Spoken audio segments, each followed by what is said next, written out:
Ցայք հեռուստաընկերության եթերում Մեդինֆոյի հերթական թողարկումն է, բարև ձեզ։ Այսօր տաղավարում հյուրընկալել են Գյումրի բժշկական կենտրոնի մանկաբարձագինեկոլոգիական ծառայության ղեկավար Էդգար Սուքյասյանին։ Բարև ձեզ, բժիշկ։ Բարև ձեզ, շնորհակալություն հրավերի համար։ Մենք ենք շնորհակալ, որ ընդունեցիք մեր հրավերը։ Բժիշկ, նախ հակիրճ ներկայացնենք 2025-ը ինչպիսին էր ծննդատան համար։ 2025 թիվը ծննդատան համար կարող է ամփոփել որպես բարեհաջող տարի, ինչի համար է այս ասում, որովհետև ցանկացած ծննդօգնության հիմնարկի համար բարեհաջող տարին դա է, որ ասած անփորձանք անցնում ենք տարիներ բժշկական լեզվով ասած, եւ բացի դրանից ցուցանիշների հետ կապված ծնելիության ցուցանիշների, նաեւ հետազոտությունների կատարվող անհրաժեշտ նորանոր մեթոդների ընդգրկման առումով կարող ենք բարեհաջող տարի համար, ինչպես նաև նոր ծառայությունների ներդրման։ Այդ ձեր խոսքում նշեցիք անփորձանք։ Սրա տակ ինչ ենք հասկանում, այսինքն նորածնային մահացություններ քիչ կամ ընդհանրապես չի եղել։ Նորածնային եւ մայրական մահացություն չենք ունեցել։ Այդ ծննդօգնության հիմնարկի համար ամենակարևոր ցուցանիշն է։ Իհարկե եղել են պտղի ներարգանդային մահեր, որը ոչ ոք չի կարող կանխարգելել կամ կանխակուշակել, իսկ բուն ծննդաբերության ժամանակ նորածնային մահեր չենք ունեցել։ Իսկ ընդհանուր ծնելիության ցուցանիշը ինչպիսին է եղել 2025-ին։ 2025-ին բուն մեր ծննդատան համար ծնելիության ցուցանիշը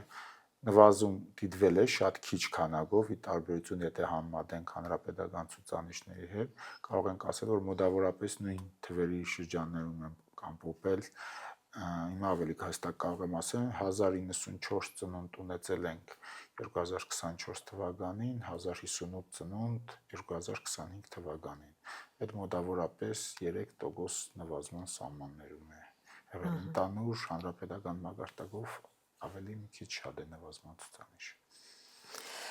Եվ բարեհաջող այդ անվան տակ ինչի նկատի ունենք։ Ինչպիսի ծրագրեր են իրականացվել 2025-ին եւ արձանագրվել հաջող արդյունքներ։ Մի քանի ծրագրեր են արձանագրվել եւ ծառայություններ են ներդրվել, այսպես ասած, առաջին հերթին նշեմ դա անպտղության հաղթահարման ծրագրի շրջանակներում այդ արհեստական սերմնավորման կաբինետի գործարկումն է եւ որը սկսել ենք սեպտեմբեր ամսին մոտավորապես, եթե չեմ սխալվում, ու արդեն ունենք հաջող ելքեր բառացիորեն 1 օր առաջ այդ ծրագրի սահմաններում երրորդ ծննդաբերությունն ենք ունեցել կեսարյան հատման ճանապարհով, ինչը ողջունելի է։ Բավական երկար տարիներ անպտղությունից հետո զույգը ճիշտ է անպտղությունը երկրորդ տարին էր, մեկ զավակ ունեին եւ երկրորդ տարին անպտղություն բավական երկար տարի հաջող ձևով կատարվել է արհեստական սերմնավորում եւ բարեհաջող ավարտվել է հղիությունը։ Հղիության այս անպտղության ավելի ճիշտ հաղթահարման այս առաջնագի հետազոտությունների փուլը շատ կարեւոր է։ Ինչ է կատարվում բուն ծննդատանը, դա զույգը հետազոտվում է, պարզվում է անպտղության պատճառը եւ եթե կա այն թույլատրելի ախտորոշումը, որը հնարավորություն կտա կատարել արհեստական սերմնավորում նախնական, դա կատարվում է մեր մոտ։ Իսկ եթե հետազոտությունների արդյունքում պարզվում է, որ այնպիսի խնդրեմ է, որը պետք է արդեն հաջորդ փուլին անցնի կամ արդամարմնային բեղմնավորման կամ ուրիշ օժանդակ վերարտադրողական տեխնոլոգիաների կիրառմամբ նոր ուղղվում է Երևանյան կլինիկաներ, որովհետև մեր մոտ սահմանափակվում է միայն այդ առաջի փուլով ախտորոշում անճշտում եւ հնարավորությունների սահմանում օգնության ցուցաբերում, որը մեր ունեցած հագեցվածությամբ թույլատրելի է եւ կարող ենք կատարել։ Բացի այս ծրագրից նաև արդեն 26-ին, որքանով տեղյակ եմ, ներդրվել է նոր ծրագիր հղիների հսկողության եւ այդ նոր կազմավորված զույգերի, խորհրդատվության ծրագիր է դա։ 2026 իրականում հրամանը գործում է 2025 թվականից, բայց ժամանակ էր պետք այդ անհրաժեշտ նյութերը ձեռք բերելու եւ պատրաստվելու արդեն 2026 թվականից փետրվար ամսից հավանաբար պատրաստ կլինենք դա իրականացնելու։ Ու դա կատարվում է ոչ միայն մեր մոտ, այլ նաեւ առաջնային օղակի բոլոր պոլիկլինիկաներում, ինչն է էությունը, որ զույգը իրավունք ունի, երբ որ ամուսնությունը արդեն գրանցված է քաղաքացիական կացության ակտերում, դիմել հղիության պլանավորմանից առաջ անհրաժեշտ հետազոտություններ, բարձելու հնարավոր խնդիրներ կան կամ չկան, կամ զույգը լիարժեք առողջ է եւ պատրաստ է հղիության։ Դրա շրջանակներում կատարվում է եւ ամուսնու եւ կնոջ հետազոտություններ, ինչը ներառում է ուլտրացայնային հետազոտություններ, առավել հաճախ հանդիպող ինֆեկցիաների հետազոտություն, որոնք կարող են պատճառ դառնալ կամ անպտղության կամ հղիության ընթացքում խնդիրների առաջացման, ամուսնու սերմի հետազոտություն, այդ ամեն ինչը կատարվում է պետպատվերի շրջանակներում, քանի որ սա պետական ծրագիր է եւ կարեւոր է, որ բնակչությունը սրա մասին տեղյակ լինի եւ իրազեկված լինի, ինչու համար մենք ոնց որ այս этаպում մենք արդեն իսկ խուսափում ենք հաջող հանդիպող հնարավոր խնդիրներին, որը արդեն հղիության ժամանակ կարող են ի հայտ գալ կամ պատճառ դառնալ անպտղության։ Այսինքն կանխարգելումը ինչպես բոլոր դեպքերում ավելի ճիշտ է, քան հետագայում կանգնել խնդրի դիմաց, նոր փորձել գտնել պատճառները, մանավանդ որ այս պետական ծրագիր է եւ լրացուցիչ ֆինանսական ծախսեր չի պահանջում, ընդամենը միակ պահանջը այդ ամուսնության օրինական գրանցումն է։ Այսինքն պետությունը սրանով աջակցում է, որպեսզի հղիության պլանավորումը, ընթացքը ավելի գրագետ ձևով կազմակերպվի եւ կանխարգելումն է այստեղ առաջնակի։ Որ ունենք ծնելիության նվազում։ Դա չպետք է պայմանավորել միայն դեմոգրաֆիկ ցուցանիշներով։ Ցավոք սրտի ժամանակակից աշխարհում թե միջավայրի զանազան պատճառներ շատացել են, որը կարող է դառնալ զույգերի անպտղության պատճառ։ Եվ ինչպես է հղիության պլանավորումը ինքը կարևոր օղակ է առողջ հղիություն ունենալու համար եւ հաղթահարելու այդ անպտղությունների որոշակի քանակություն, որը կարող է կանխարգելվել, երբ որ խնդրը դեռ խորացված չէ, այսինքն օղակ է եւս մի փոքր, որը շատ կարևոր է կանխարգելումը, քան հետագայում խնդիրներ փորձել փնտրել կամ գտնել կամ չգտնել, երբ որ կարելի է սկզբից կանխարգելել։ Հղիների նկատմամբ այլ հետազոտություններ ավելացել են այս շարքում, որոնք առաջ չի եղել։ Հղիության ընթացքում կարող եմ թվարկել ավելացել են հետազոտություններ տանք շաքարային դիաբետի կանխարգելման նպատակով, կահույցունի հղիության դիաբետ, որը կարող է երբեմն թաքուն ընթացք ունենալ եւ չհայտնաբերվել։ Այս տաղավարում մենք բազմիցս անդրադարձել ենք այդ խնդրին։ Իսկ այս դեպքում հղիության 24-26 շաբաթականներում կատարվում է այսպես կոչված օրգանիզմի ծանրաբեռնվածության թեստ գլյուկոզայով, որը հնարավորություն է տալիս հայտնաբերել այդ թաքնված օրգանիզմում գլյուկոզայի նկատմամբ տոլերանտությունը, կատարվում է նաև վահանաձև կեղծի հետազոտություն, որը եւս մեր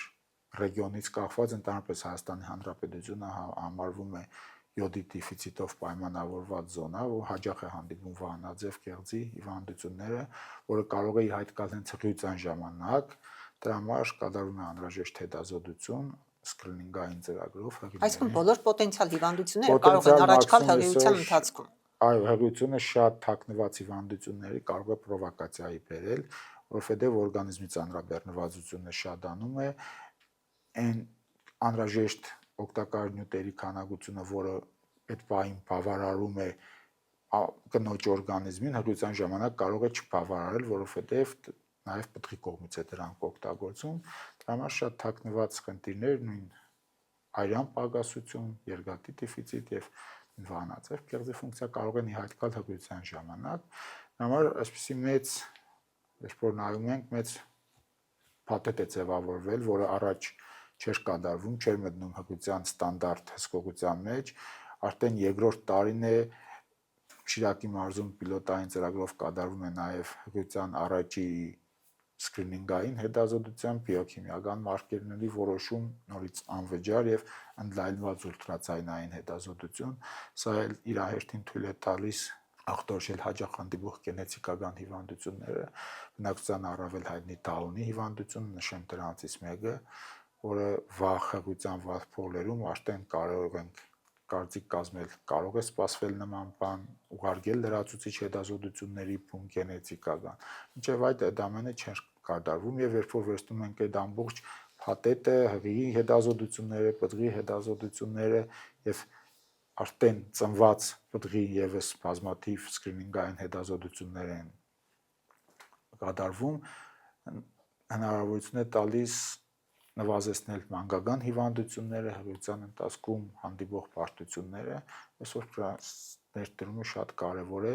շատ ու շատ երկրներում կարող է եւ չկատարվեն այս հետազոտությունները, Փառք Աստծո Հայաստանում արդեն բավական մեծ ծավալ կա կատարվող հետազոտությունների հղիության ընթացքում։ Այն, որ ձեր նշած հետազոտությունները իրենց դրական արդյունքը հաստատ տալիս են, բնականաբար դա միանշանակ է, բայց լինում են նաև ցավոտ դեպքեր, երբ արդեն բավական երկարատև հղիությունից հետո, օրինակ ասենք, չգիտեմ, մի քանի ամսական, արդեն պարզվում է, որ չգիտեմ, պտուղը այս հիվանդությամբ է տառապում կամ ունի։ Ինչ է անում բժիշկը, ինչ ցուցումը որն է եւ ինչպես են դրան վերաբերում արդեն ծնողները։ Նայեք, կախված հանդիպող ախտաբանությունից, ախտորոշումից կան վարվելու տարբեր ուղիներ, դրանցից առաջինը կատարվում է հիվանդ ուղեգրվում է երրորդ մագարտակի ծննդօգնության հիմնարկ, որտեղ կատարվում է կոնսիլիում, բազմապրոֆիլ արդեն տարբեր մասնագետների կողմից, ընդգրկվելով բուն պրոբլեմին վերաբերվող մասնագետ, դա կլինի նեյրոխիրուրգիական, դա կլինի, ասենք, երիկամային պաթոլոգիա հայտնաբերելու որոշումը, եթե կոնսիլիումը գտնում է, որ հայտնաբերված շեղումը դա շտկելի է ծննդաբերությունից հետո, այդ դեպքում չի տրվում հղիության ընդդատման հարց, իսկ եթե գտնում որ առաջացած խնդրեմը պտղի կյանքի հետ անհամատեղելի է, որը կարող է բերել պտղի ներարգանդային մահի կամ ծնվելուց հետո պտղի մահի, այդ դեպքում տրվում է բժշկական ցուցումով հղիության ընդդատման հարցը, իսկ ոնց է զույգի վերաբերմունքը, գիտեք ինչ։ Ուզում եմ հասկանալ, հակառակվում են բժշկի ցուցումին։ Եղել են դեպքեր եւ այո, շատ դեպքում շատ չէ, բայց դեպքեր եղել են, որ տրվել է հարցը բժշկական ցուցումով ընդդատման, բայց զույգը չի ցանկացել։ Եվ ելքը որն է եղել։ Ցավոք սրտի բժշկությունը ճիշտ է դուրս եկել։ Որովհետեւ այդ մի չի սահմանափակվում մի հետազոտությունով, չի սահմանափակվում մի բժշկական հիմնարկում կատարված հետազոտությունով, ուղղագրվում է երրորդ մագարտակի ծննդօգնության, որտեղ այդ կոնսիլիումը կատարվում է։ Կան նաև հիվանդություններ, որ այսպես ասած կտրուկ չի տրվում հարցը ընդդատման կամ շարունակման, դեք ինչ զույգեր կան, ասվել է, որ ենթադրենք դուք կարող եք ունենալ երեխա, որը ունենա Դաունի հիվանդություն։ Մարդիկ ցանկացել են շարունակել հղիությունը, ոչ մի վերջ չեն կարող դրան միջամտել, ստիպել են տատել հղիությունը կամ ինչ-որ բան անել։ Ես որ այո, կազուիստիկ դեպքեր կան, որ մարդիկ հակառակ են գնում բժշկությանը, իրանց տեսով ասեմ, այսպես ասած, աստծուն ապավինելով։ Շարունակելով արհեստական ընդհատումների թեման, շատ են դեպքերը արհեստական ընդհատումների։ Այդքան էլ, եթե համեմատենք տարիների ընթացքում, ոնց որ նվազման է գնում, դա պայմանավորված է մի քանի ֆակտորներով։ Առաջին հերթին ընտանիքի պլանավորման մեթոդները դարձել են բավականին բազմազան եւ ապահով մեթոդներ, որոնք զույգին թույլ է տալիս արդեն պլանավորել, իրանք որոշել են 2 կամ 3 երեխայի վրա ավարտել հղիությունը եւ վերջ դրանով սահմանափակվում են։ Բացի դրանից մարդկանց տեղեկացվածությունն է շատացել նույն բռնականխման մեթոդների վերաբերյալ, մարդկանց նաև կրթվածության աշճանից է դա գիտակցական մակարդակը փոփոխվել է եւ այստեղ մի ցավոք սրտի ցավալի ֆակտոր էլ կա, որ որոշ մաս բժիշկների տեսադաշտից դուրս է մնում, ինչպես տեղակայ գոյությունի հղիության տասկան թեորիկային մեթոդ, ու ցավոք սրտի դեռ մինչև հիմա կարողանում են ինչ-ինչ ճանապարհով հայտայտել այդ թեորիկը, Որոշ դեպքերում հաջող ավարտվում են, իրանք արդեն տեղյակել են ոնց խմել կամ տեղատանը իրանք տեղյակ են պահանջում ցուցումները տալիս։ Մեզ հասնում են այդ դեպքերից արդեն չհաջողված տեղորայքային ընտադումները ծանր արնարուսությամբ, ծանր բարդ հետևանքներով։ հետևանքներով։ Այնպես որ այստեղ մի քիչ ստատիստիկան խանգարվում է, լիարժեք պատկեր չեն կարող ասել, քանի հոգի է տեղորայքի օգտագործման տնային պայմաններում կարող է։ Իսկ սերով պայմանավորված հաճախ է լինում։ Այդքան հաճախ չէ, նկատվում է միտում, նվազման միտում, աղջիկ տղա հարաբերակցության, օրինակ երեք մեր ծննդատանը 10 ծնունդ է տեղի ունեցել, 10 աղջիկ էր, զարմանալու էր 10 ծննդաբերություն եւ 10 աղջիկ, այսինքն այն շատ կտրուկ արդայդված տղա աղջիկ հարաբերակցությունը ոնց որ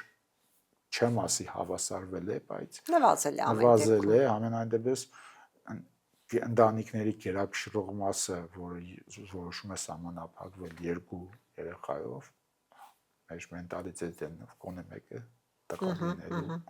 Պարդադիր պայմանը ոնց Իսկ ընդհանուր պատկեր ունեք մոտավորապես ընտանիքներում քանի երեխան է ավելի շատ գերակշռողը։ Երկու ցավոք սրտի երկուսը այո, այդպես մնում է։ Գերակշռողը երկուսը ու այն ընտանիքները, որոնք ավելի գիտակցական մագարտակը բարձր է, բայց նաև դա պայմանավորված բերում է նրան, որ ամուսնական զույգը զբաղված է աշխատանքով, կարիերայով, հիմնականում երկու երեխայով են սահմանափակվում ու եթե նայում ենք հարաբերակցությունը բազմազավակ ընտանիքները ավելի հաճախ հանդիպում են գյուղերում, քան երևի միշտ եղել գյուղ քաղաք բազմազավակ ընտանիք, բայց հիմնականում երկու միջին թիվի հետևեցնենք երկուսով են սահմանափակվում։ Անցնենք նորածնային սկրինինգային ծրագրերին։ Կոնկրետ Գյումրի բժշկական կենտրոնի ծննդատանը նորածնային այդ սկրինինգային ծրագրերը որքան են այս տարի ինչքանն են ներդրվել եւ դրանք իրենցից ինչ են ներկայացնում։ Այդ մինչև եթե խոսենք ինչ են ներկայացնում ընդհանրապես սկրինինգային ծրագրերը, մինչև այս սկրինինգային ծրագրերի կատարում այդ հիվանդությունները նորածինների մոտ հայտնաբերվել են շատ ժամանակ ուշ տարիքներում, երբ որ երեխայի տարիքը արդեն 2 կամ 3 տարեկան, ինչ որ ձևով հիվանդությունը իրան ցույց է տվել, նոր հայտնաբերվել է, ասենք բարձօրինակ բերեմ, կոնկազդրային հոդի բնածին դիսպլազիայի սկրինինգ է կատարվում, այսինքն դա բնածին հոդախախտն է կոնկազդրային հոդի։ Դա մինչև երեխան չքայլեր, այդ դեֆեկտը չէր եղա։ Ու այդ ժամանակ շտկելը ավելի դժվար է, քան հենց երբ որ սկզբում հայտնաբերվում է կյանքի առաջին օրերին 48 ժամ ընթացքում այդ սկրինինգային հետազոտությունը կատարվում է։ Հիմա այսինքն կրկին հենց նպատակը վաղ հայտնաբերումն է, թվարկված կարող եմ կատարվում են դա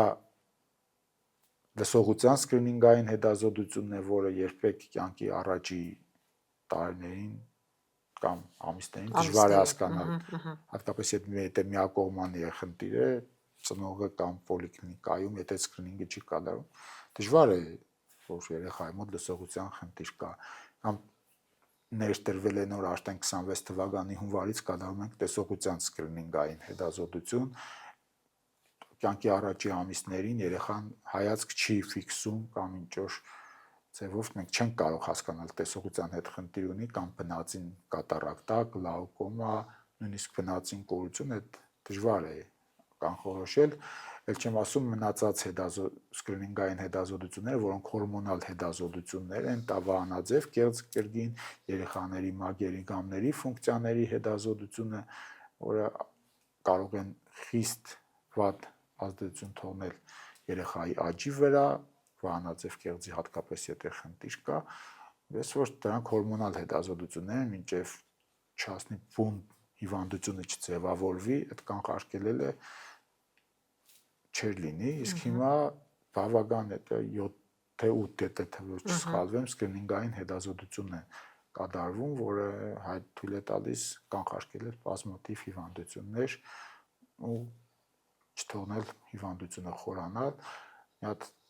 հասարակ օրինակ բերեմ, նույն վահանաձև կեղծի դեֆիցիտի հետ կապված հորմոնալ երեխայի աճը կարող է շատ դանդաղել, հետ մնալ աճին է, այնինչ ինչ սկզբում հայտնաբերվում է, համապատասխան տեղորայքի միջոցով այդ խնդիրը կանխվում է, որը կարող է, ասենք 4-5 տարեկանում նոր երբ հասկանալ, որ այդտեղ խնդիր է առաջ գալիս։ Ընդհանուր առմամբ պայմանները ինչպիսին են եւ տեխնիկական հագեցվածություն եւ մասնագետների հագեցվածություն։ Եվ տեխնիկական հագեցվածությամբ եւ պայմանների մասնագետների այս պահին մենք խնդիր չունենք, ցանկացած հետազոտություն ինչ անհրաժեշտ է կատարել նախնական կամ ընդհանրապես հիվանդության ախտորոշման համար մենք կատարում ենք, չմոռանանք, որ մենք մեծ հիվանդանոցի մի մաս ենք, բացի այն անհրաժեշտ հետազոտություններից, որը առաջնագի ուլտրացայնային հետազոտություն, լաբորատոր հետազոտություններ, մենք կատարում ենք անհրաժեշտության դեպքում MRT հետազոտություն, կոմպյուտերային տոմոգրաֆիա, Այո, թիմային աշխատանքը ներմասնագետների անհրաժեշտության դեպքում արագ ընդգրկում են խորհրդատվության մեջ։ Իհարկե կան ախտաբանություններ, որ ուղղակի մեր Հայաստանի Հանրապետության ընդունված առողջապահության այդ ուսումնարների դասակարգումով մենք իրավունք չունենք զբաղվել տվյալ ախտորոշումով, հղիով կամ ինչ-որ հիվանդով, որ ուղարկվում է համապատասխան ներմասնագիտական կլինիկա կամ երրորդ մագարտակի ծննդատուն։ Մնացած անհրաժեշտ հետազոտությունները ամեն ինչ կատարվում է, ունենք ժամանակակից ուլտրացայնային հետազոտության սարքեր, լապարասկոպիկ վիրահատության համար անհրաժեշտ սարքավորումները, մասնագետներն էլ համալրվում են գերդասարք մասնագետներով, այսօր այս պահին Փառք Այնուամենայնիվ շենքային պայմանները բարելավվելու միտում ունեն եւ պետք է ծննդատան բաժանմունքը տեղափոխվի նոր շենք։ Այս մասին ինչ կասեք, որ փուլում եք գտնվում։ Նայեք, շենքային պայմանները մենք չենք սպասել, չենք էլ սպասում, որ թողնենք լավ, մենք նոր շենք ենք գնալու, ոչ մի պայմանները անընդհատ բարելավվում են։ Ընթացքում ամեն ինչ արվում է ավելի կոմֆորտ դարձնել հղի համար, ուղղակի մենք միշտ բախվում ենք մի խնդրի հետ, որ դա տիպային ծննդատուն չէ, հարմարեցված է որպես ծննդատուն ու այդ մի քիչ դժվարություններ է առաջացնում։ Դրա համար էլ կարիք առաջացվա, որ ինչ որ սարքվի տիպային արդեն լինի ծննդատուն, որ հարմարեցված ստանդարտներին պայմաններով համապատասխան, բոլոր չափորոշիչներին համապատասխան, շինարարությունը ընթանում է բավական լուրջ տեմպերով եւ հուսով ենք, որ այս տարի մենք տեղափոխվենք արդեն նոր մասնաշենք, վերջապես Գյումրին կունենա տիպային ծննդատուն, որը երկրաշարժից հետո ծննդատուն է, գործել է, աշխատել է, ամեն ձևով կանգնած է եղել հղիների կողքին, բայց միշտ խնդիրը այդ է եղել, որ կոմֆորտի մի քիչ հարց է եղել, թե բժիշկների համար, թե հիվանդների համար, եւ հիմա կառուցվում է տիպային ծննդատուն 40 մարշչակալ հզորությամբ, որը մեզ ուրախացնում է եւ անհամբեր սպասում ենք։ Մենք էլ ենք մաղթում, որ այս տարվա ընթացքում այդ ամենը վերջապես իրականություն դառնա եւ քանի որ ինձ արդեն հուշում եմ, որ մեր ժամանակը սպառվում է եւ մոտեցել է ավարտին, ես կուզենայի, որպեսզի դուք որպես մասնագետ, ձեր կոչը հղեիք այս անգամ հղիներին։ Ինչ կոչ կանեիք։ Հղիներին կոչ կանեի լսել այն բժիշկին, ում ընտրել են, իրանց հղիությունը վստահել են այդ բժիշկին, քիչ լսել կողքից կարծիքներին, որովհետև ոչ մի հղիություն, նույնիսկ նույն կնոջ մոտ իրար նման չի տանում ոչ մի հղիություն։ Չօգտվել չճշտված ինտերնետում զանազան տարածված ինֆորմացիայից, որը դրանց 99%-ը մասնագիտական ինֆորմացիա չէ, նույնիսկ եթե մասնագիտական է, դա բժշկի կողմից մի կերպ է մեկնաբանվում, իսկ համապատասխան կրթություն չունեցող մարդու կողմից ուրիշ կերպ է ընկալվում, վստահել բժիշկին ու մաքսիմում տրամադրված լինեն